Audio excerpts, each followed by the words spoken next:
Eu sou Olga Cortes Rabelo Leão Cimbalista, nome de baronesa, hein? E tenho muito orgulho de fazer parte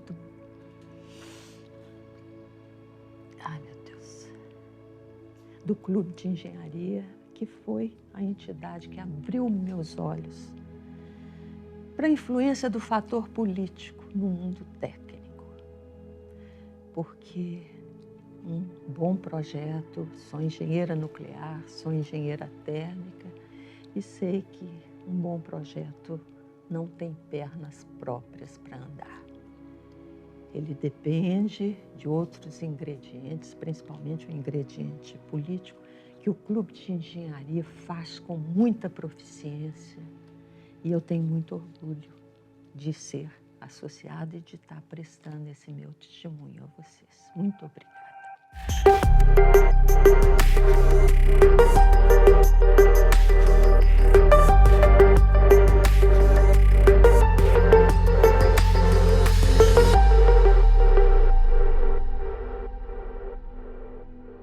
Tinha chegado de Belo Horizonte e conheci Paulo Metre.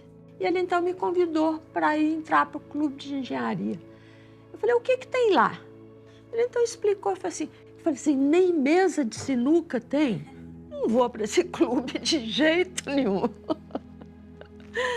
Mas anos depois, quando eu fui para o Banco da Mulher, Clara Steinberg, a dona da Cervenco e tal, aí eu entendi a importância do clube.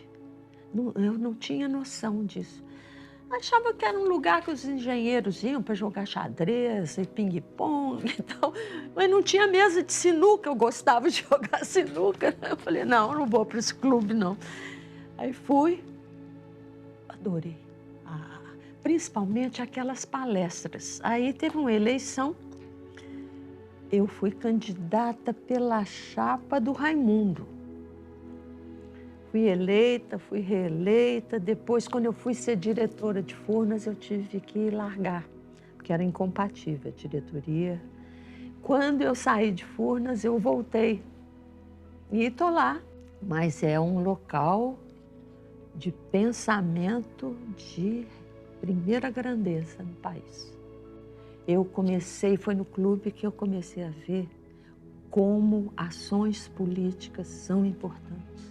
Não basta você ter um projeto bem feito, se você não souber se posicionar politicamente, você não faz as coisas andarem.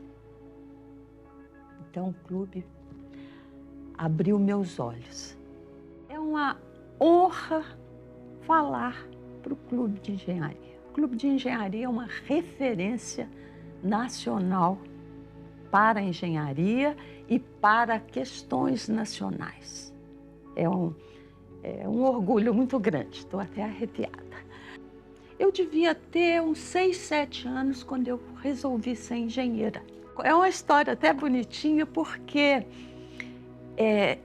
eu tinha um avô que tinha ficado paralítico e quando nos dias de chuva, que a criançada não podia brincar,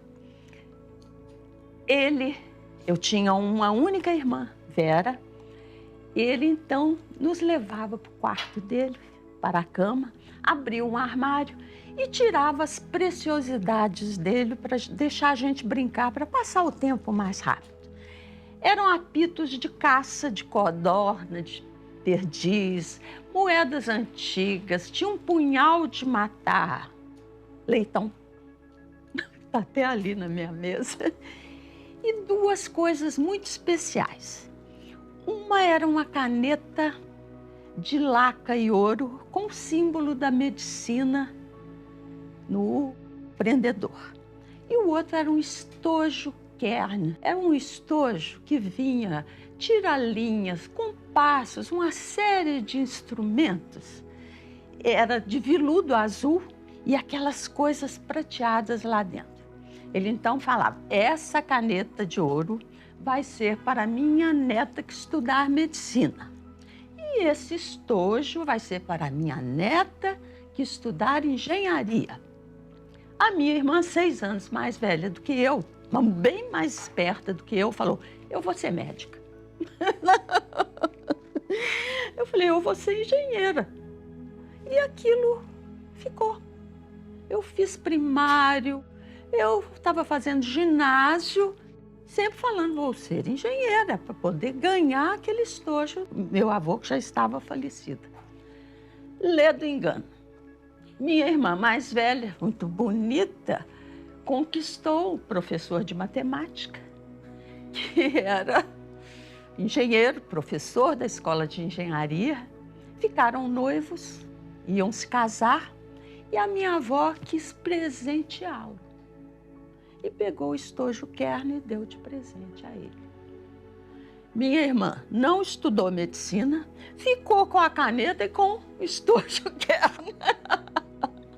Mas o DNA da engenharia já tinha entrado na minha pele. Quando eu fiz vestibular para engenharia e belas artes, as pessoas viravam para mim e falavam assim, por que você não fez arquitetura que fica no meio dos dois?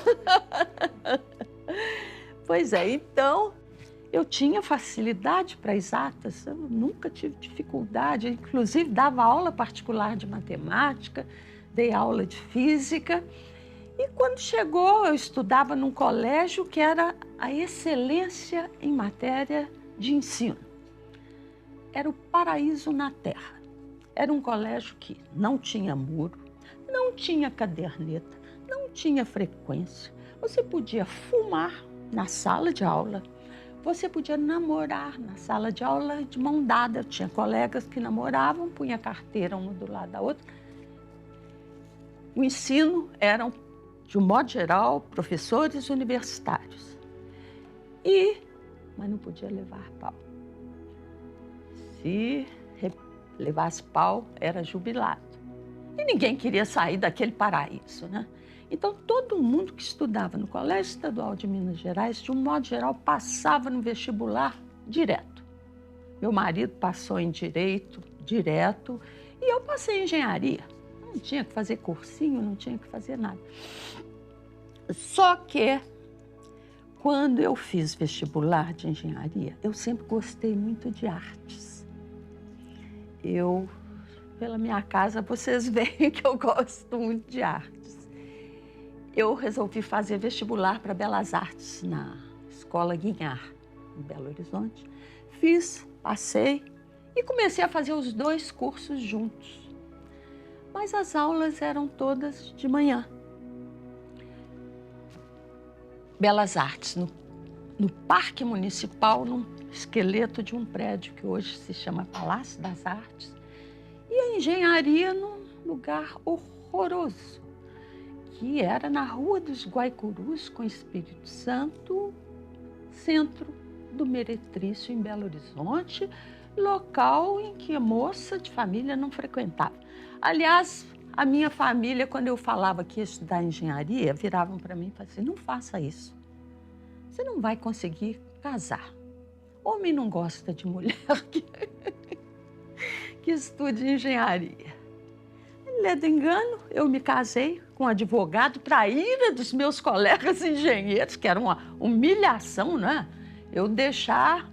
E esse meu primeiro ano foi muito complicado. Aí eu comecei a tirar notas ruins na engenharia, que eu não estava conseguindo conciliar as duas coisas.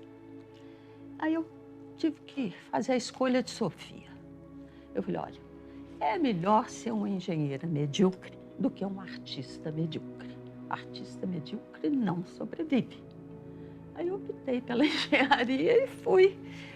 Mas eu tive uma certa decepção com o curso de engenharia, porque os 2 primeiros anos, as matérias eram praticamente as matérias que eu vi no científico, mostradas de forma diferente. A física, a analítica, a descritiva. Eu tive uma certa decepção, inclusive meus professores de colégio eram muito melhores que os professores de engenharia.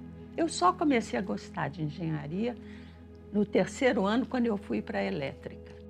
Era um prédio à parte e tinha muito mais a ver com física. Anos depois eu descobri que se eu soubesse o que era física, eu não ia fazer engenharia. Eu ia fazer física. O que me fascinava eram os fenômenos da natureza. Até hoje. São o que mexe assim com o meu coração, com a minha alma, são os fenômenos físicos e estou até escrevendo um artigo ali sobre mudanças climáticas. E então fiz o curso, boa aluna, não era medalha de ouro, mas era boa aluna. Quando chegou no 5º ano, era o ano de a gente se dedicar a procurar um emprego. Isso foi no ano da graça de 1970, auge do milagre econômico brasileiro, e as empresas iam nas universidades buscar os melhores alunos para preencher seus quadros. Os concursos eram feitos nas faculdades. E eu me lembro que eu fiz 2 ou 3, um deles numa grande multinacional que fez o concurso e depois, quando foi apresentar o resultado, o cidadão, que eu acho que era chefe do RH, falou o seguinte: olha, esse ano nós não vamos contratar mulher. Nós temos uma política de contratar uma mulher por ano. Mas o ano passado tinham 2 tão boas, que nós contratamos as 2. Então, esse ano não vai entrar mais nenhuma mulher. Uma dessas 2, as 2 são minhas amigas, chegou a ser diretora dessa empresa em Londres. Eram realmente fantásticas. Mas naquele ano não podia, porque a cota tinha sido gasta no ano anterior. Teve outro caso não foi comigo, de uma outra colega de engenharia que se propôs a trabalhar numa fábrica de cerveja, mas não tinha toalete feminino.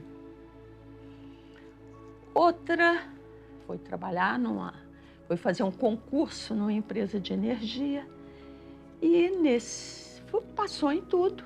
Quando chegou na entrevista, o entrevistador virou para ela e falou assim: você sabe que essa posição para a qual você está concorrendo requer viajar muito? Ela falou: sei, não tem problema nenhum.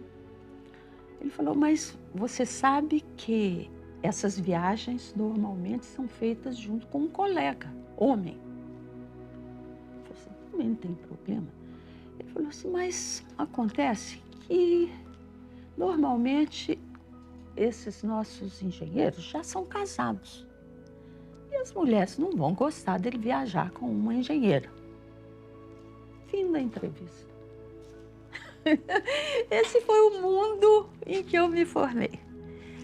E aí eu soube que existia um local em Belo Horizonte que ia fazer um concurso em que era necessário saber cálculo, física e língua estrangeira. Simplesmente um concurso. Chamava-se Instituto de Pesquisas Radioativas, que hoje se chama CDTN, que na semana passada fez 70 anos. Eu fiz o concurso, passei e entrei para o mundo atômico. Um mundo fascinante que eu descobri coisas que eu nunca podia imaginar. Foi quando eu descobri que eu gostaria de ter feito física. Mas não fez diferença, não. Eu aprendi física quântica, teoria da relatividade, aprendi coisas maravilhosas. E o mais importante é que esse centro de pesquisa, ele abriu caminhos para mim, portas, em todo o Brasil e no mundo. Se eu tivesse entrado em uma daquelas empresas que estavam procurando um engenheiro eletricista, meu mundo ia ser muito mais limitado. Eu fiz o meu mestrado, eu fiz especialização na Alemanha e depois passei a ser consultora de entidades no exterior. Saí de Minas do Instituto de Pesquisas Radioativas e vim para a holding Nuclebras porque meu marido foi convidado na empresa que ele trabalhava, que era a TV Globo, para ser editor do Jornal Nacional. Então nós viemos para passar um ano e aqui estamos nós até hoje. E muito feliz nesse contexto da energia nuclear. Eu fui superintendente de planejamento da Nuclebras, da Eletronuclear, fui consultora da Agência Internacional de Energia Atômica, da CEPAL, fui presidente da seção latino-americana da American Nuclear Society, fui presidente da Associação Brasileira de Energia Nuclear, ABEN, e ainda estou até o fim do ano, membro do Board of Directors da American Nuclear Society, que é uma entidade americana que congrega todo o setor nuclear dos Estados Unidos, setor esse que é o país que mais produz energia elétrica de origem nuclear. São 92 plantas em operação. Não é o país que tem a maior proporção da energia nuclear na sua matriz elétrica. O país que detém isso é a França. E nem é o que constrói. Os Estados Unidos pararam de construir plantas nucleares no final dos anos 70, após o acidente de 3 Mile Island. E quem hoje lidera o setor nuclear do mundo em termos de tecnologia é a Rússia, seguida da China. A Rússia hoje detém e está vendendo instalações nucleares para vários países. Não é só usina nuclear. Ele está implantando um laboratório de pesquisas radioativas na Bolívia, a uma altura de 3.500 metros, uma cidade, e está fazendo uma revolução. A China está fazendo uma revolução, principalmente na África, porque ela precisa de urânio e as fontes de urânio na China são restritas e a China é quem está com um programa de produção local doméstica de energia nuclear, o maior do mundo. Ela está começando a construir cerca de 8 a 10 usinas por ano. China é essa que num período, há 15 anos atrás, ela construía 4 a 5 usinas de carvão por semana. Naquele auge do boom, quando eles cresciam a 2 dígitos por ano a economia. E por uma questão sanitária de saúde pública, eles agora estão mudando para o nuclear por causa da poluição do carvão. Eu fui diretora de novos negócios e participações em Furnas e nessa condição eu fui à China 3 vezes e levei o maior susto. Achei que ia achar um monte de gente de roupa cinza andando de bicicleta pelas ruas. Para minha surpresa, em Pequim, o que se via eram os melhores carros do mundo, inclusive Rolls-Royce andando na rua. Uma riqueza, uma beleza de prédios. Fui à Mongólia para conhecer um parque eólico que tinha acabado de ser montado. É outro país. Fui na planta de Três Gargantas, que é a maior usina hidrelétrica do mundo, no rio Yangtze. É maior do que Itaipu. Aliás, ontem ouvi na TV francesa que eles abriram as comportas de Três Gargantas devido à seca na China. Os rios da China viraram praias de areia. Então tiveram que abrir as comportas de Três Gargantas. A usina é uma coisa fora do comum. Ela é maior do que Itaipu, mas não produz mais energia do que Itaipu, porque Itaipu tem é uma usina a fio d'água que a água passa pelas turbinas o ano inteiro no mesmo volume. Três Gargantas não. Foi uma planta desenvolvida com 3 objetivos: regularização de vazão, que é uma região de muitas enchentes, produção de eletricidade em quantidades enormes e regularização da navegação, porque naquele local é uma cachoeira e esse rio ele é o coração da China. Eles construíram 2 eclusas enormes. Sabe o que é eclusa?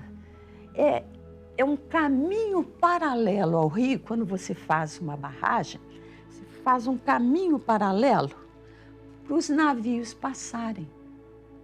Porque a barragem, ela bloqueia a passagem de navios.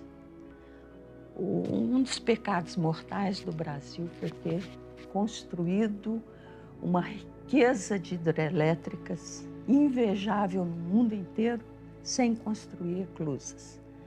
Exceto em 3 irmãos em São Paulo, que existe uma eclusa. E uma outra coisa, essas eclusas passam navios enormes.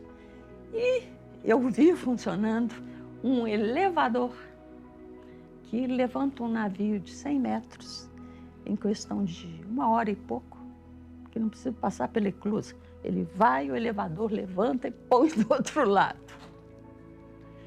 Então, é uma planta admirável. Em termos de engenharia, eles fizeram uma obra de arte, uma obra de arte. E, ao mesmo tempo, desenvolveram numa velocidade astronômica.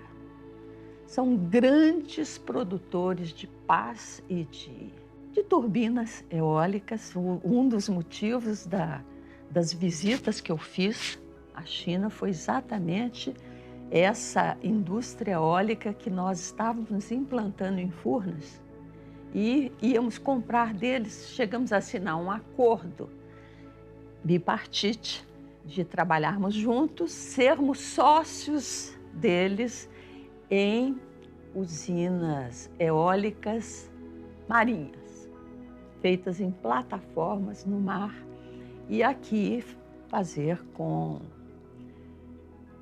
na terra. Mas foi um processo muito complicado, que a gente tem que fazer concorrência. Eles lá não tem muito disso não, que o Estado concordar. E acabou que nós não conseguimos contratar essas plantas chinesas. Nós fomos fazer uma visita em um produtor de painéis solares e o diretor que nos atendeu falou: toda essa eletricidade, era um prédio, não, toda essa eletricidade que nós estamos consumindo agora, toda ela é de origem dos nossos painéis. E a China é um país que tem um índice solarimétrico muito pequeno. Comparado com o Brasil é excepcional. E nós começamos, na época, em Furnas, a entrar, então, no campo do solar. Adquirimos vários parques e hoje o Brasil, em termos de eólica e solar, ele tem um desempenho fora do comum em função de questões climáticas. Nós temos sol praticamente o ano inteiro, o sol só vai embora à noite, né? Os nossos ventos, principalmente do Nordeste, o Nordeste venta o dia inteiro, o ano inteiro, de manhã, de tarde e à noite. Nós tínhamos várias plantas no Nordeste, mas nós estamos com um problema hoje. Por questões ambientais, nós não continuamos a expandir o nosso potencial hidráulico. Potencial hidráulico esse que hoje está concentrado na região da Amazônia.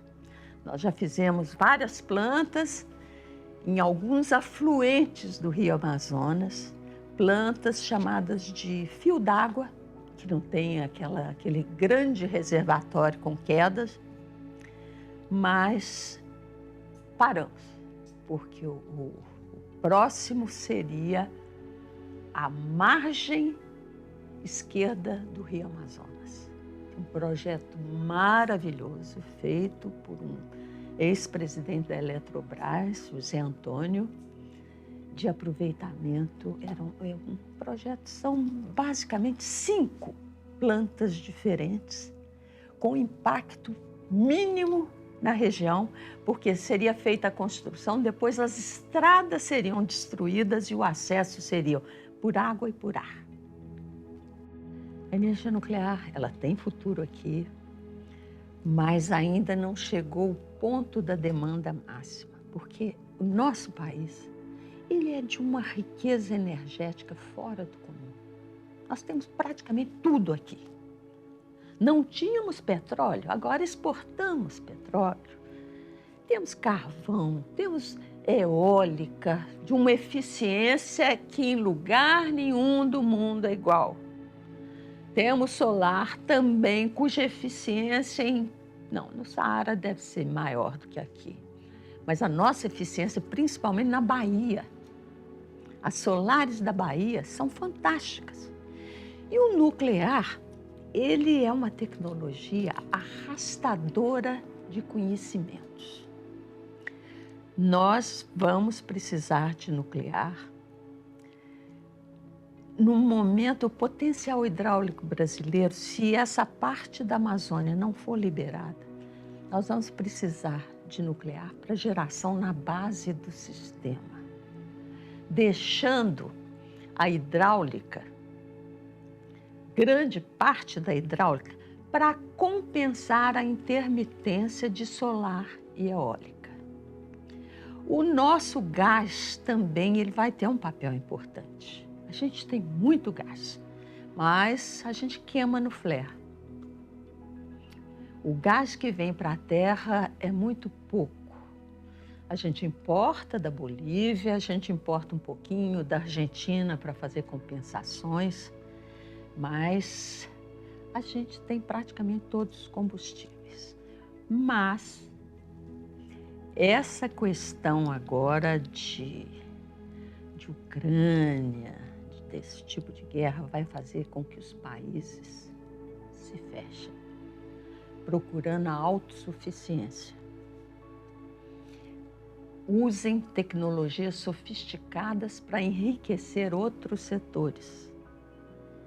E existem 3 tecnologias que espalham conhecimento. A aeroespacial, a do fundo do mar e o nuclear. A que nós estamos mais avançados é o nuclear. Principalmente o Brasil agora, ele está... que o programa nuclear brasileiro, se você for analisar, ele tem várias vertentes.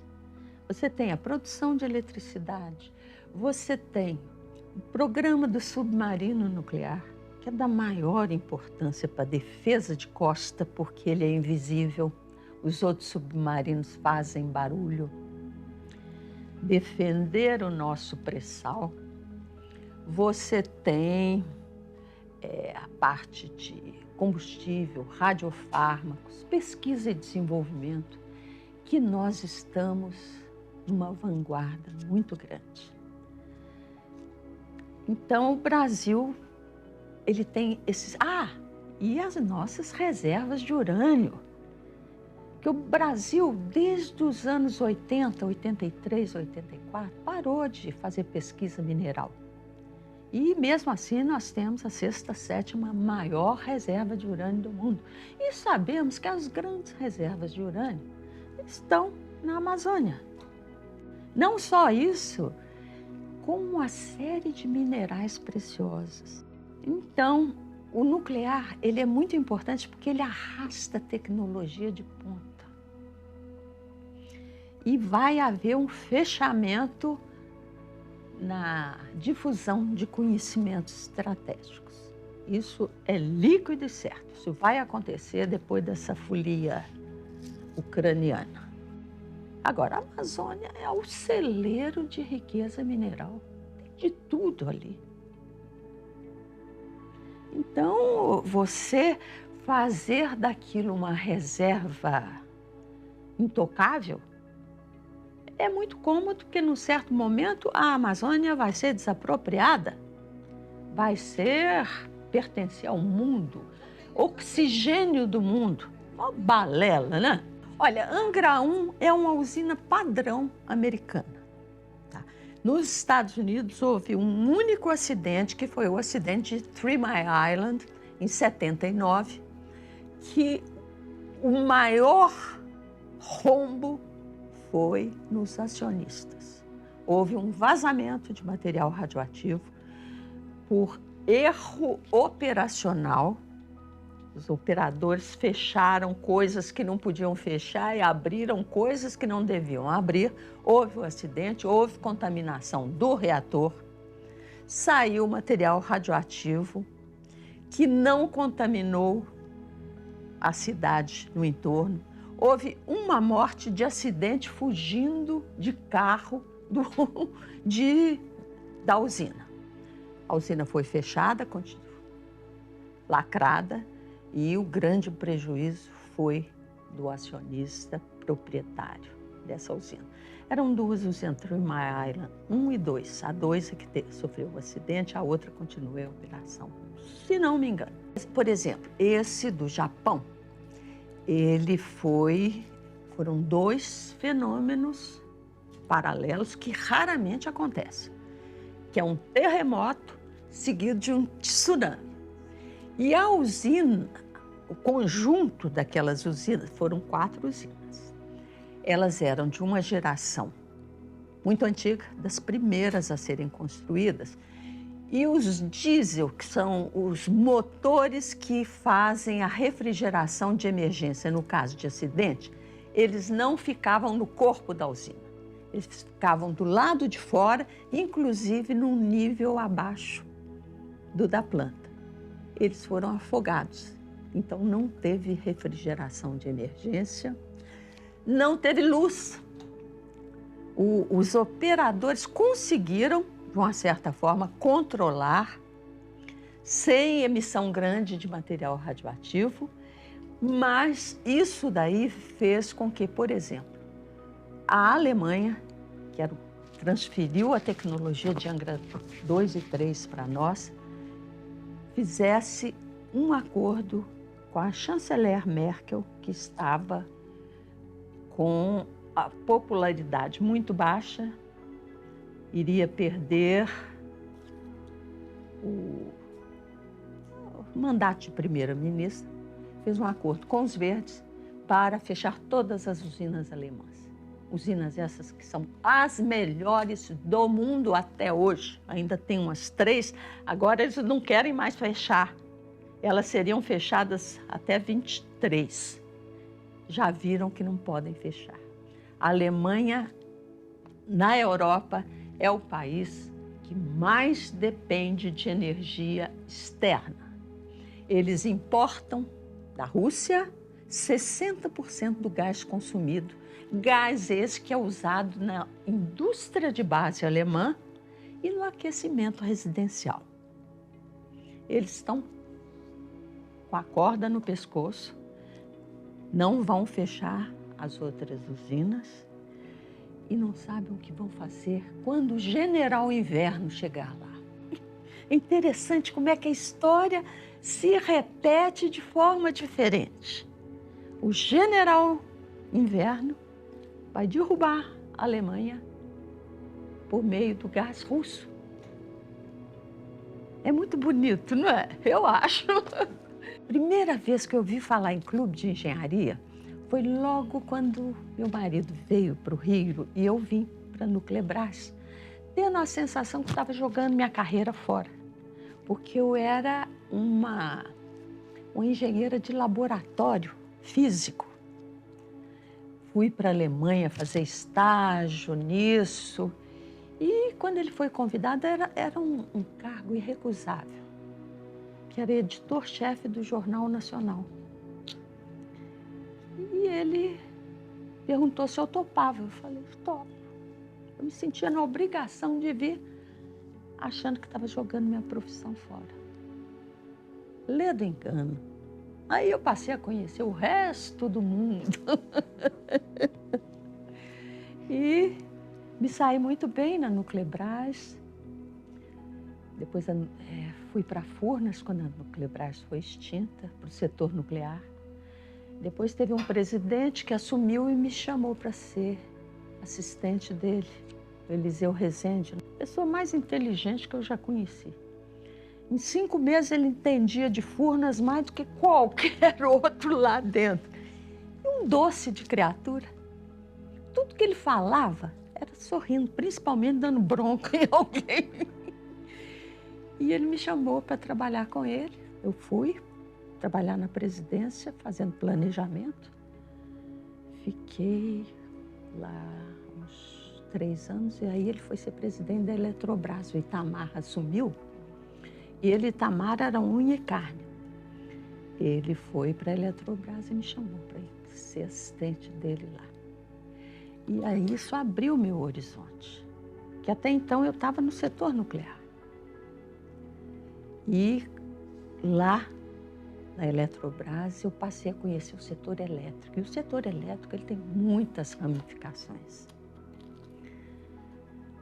Aí ele foi chamado pelo Itamar para ser ministro da Economia. Não sei, vocês nem eram nascidos. Eu, durante quase 15 anos, militei numa organização chamada Banco da Mulher. Não sei se vocês já ouviram falar no Banco da Mulher. É uma organização que foi criada no âmbito das Nações Unidas para propiciar a mulheres de baixa renda uma formação profissional, aprender a lidar com dinheiro e abrir seu negócio próprio. Na verdade, quem concebeu esse conceito foi um luminar chamado Muhammad Yunus, conhecido como o banqueiro dos pobres, Prêmio Nobel da Paz, de Bangladesh, quando Bangladesh se separou da Índia. Ele era professor nos Estados Unidos, doutor. Ele e outros largaram tudo, foram para Bangladesh. Ele criou um banco. Ele era professor de universidade, tinha um cargo importante.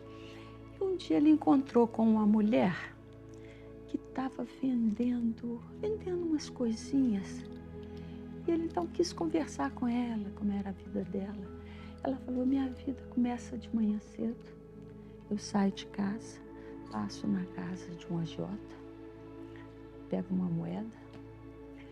Com essa moeda eu compro coisas para vender, comida, artesanato e tal. Vendo, no fim do dia eu pago a moeda a ele e levo um pouco de comida para minha casa.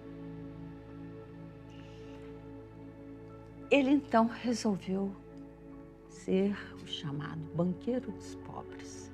Ele concentrou o foco dele nas mulheres, porque diz que o homem pegava o dinheiro, ia para o bar beber, gastava.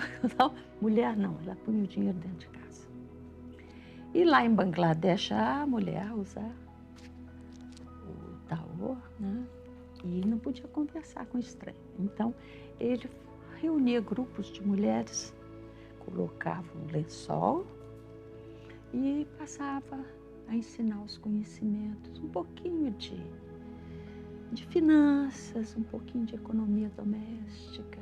E foi conseguindo, porque ele era amigo do presidente de lá do Paquistão, era amigo da elite. E conseguiu criar o Grameen Bank.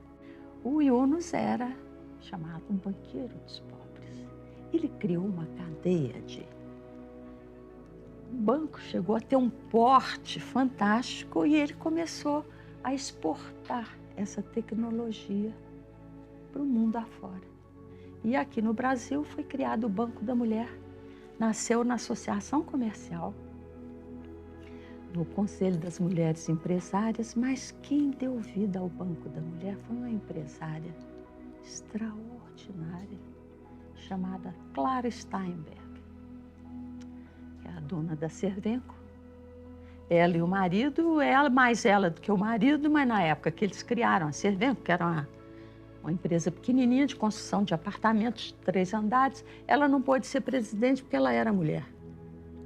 Então, ela foi vice-presidente. Jacó, que era um militante do Partido Comunista, foi o presidente. E a Cervenco cresceu, cresceu, cresceu e se tornou uma, talvez, das maiores construtoras do estado do Rio. E ela sempre com ações sociais. Clara criou o conceito do playground, que não existia, porque ela tinha muita pena de crianças que moravam em apartamentos. Clara criou muitas coisas e ela criou, não foi ela que criou o Banco da Mulher, foi a Ana Lúcia lá no Conselho da Mulher Empresária da Associação Comercial do Rio de Janeiro, mas foi a Clara que deu vida, que fez crescer e que me levou para lá, porque ela me conhecia do Conselho Empresarial de Meio Ambiente da Associação Comercial, onde hoje eu sou diretora. E ela me levou para o Banco da Mulher. Eu falei, claro, eu trabalho só com homem, não vai dar certo. Olha, mexeu com o meu coração. E eu comecei, a gente passou a ter afiliadas do Amazonas a Pelotas. Um trabalho muito bonito de educar, financiar, trabalhar com mulheres de baixa renda. Era financiamento pago. Quem nos ajudou muito, muito, muito foi o dono do Bamerindos. Ele dava um dinheiro a juros praticamente zerados para a gente emprestar, porque o dinheiro não era dado para as mulheres pelo banco. Era um financiamento a juros simbólicos. Era treinamento, comercialização e financiamento. Porque o treinamento era muito importante, porque todas elas já tinham sua vocação, mas não sabiam mexer com dinheiro, não sabiam valorar o produto que faziam. Trabalhando nesse Banco da Mulher, foi que eu descobri a riqueza do mundo feminino. Eu me lembro que a gente fez um seminário no auditório da Associação Comercial, lá no subterrâneo. E estavam na mesa, estava na mesa a Aspásia, esse banqueiro que é vou lembrar, uma cliente do Banco da Mulher, Clara e eu. Esse cidadão que eu estou falando, ele é banqueiro. E a moça que estava lá, Clara, nós éramos banqueiros dos pobres, como era o Mohamed Yunis, era chamado, o banqueiro dos pobres. Aí, foi dada a palavra para cada um. E tudo assim, muito formal, quando foi dada a palavra para a nossa cliente, que era fazendeira de bolo. E que deu um show. O Armino Fraga, era ele. Ele olhava para ela de boca aberta. Aspásia também. Aspásia agora é minha colega lá na Confederação Nacional do Comércio. Olhavam para ela, mas a mulher deu um show de como lidar com o dinheiro, como lidar com o cliente, como melhorar o produto. Foi uma aula de economia. Eles ficavam assim. Eu lembro da cara do Armindo. Gente, ele não se continha. Então, esse Banco da Mulher foi muito importante na minha vida. Eu comecei a ver o valor da mulher, porque eu achava que... Eu costumava brincar, falar assim, eu vou me comportar muito bem nessa encarnação para na próxima Deus me fazer homem. Porque o mundo deles é muito mais fácil do que o nosso e não sei o quê. O Banco da Mulher me fez ter orgulho de ser mulher.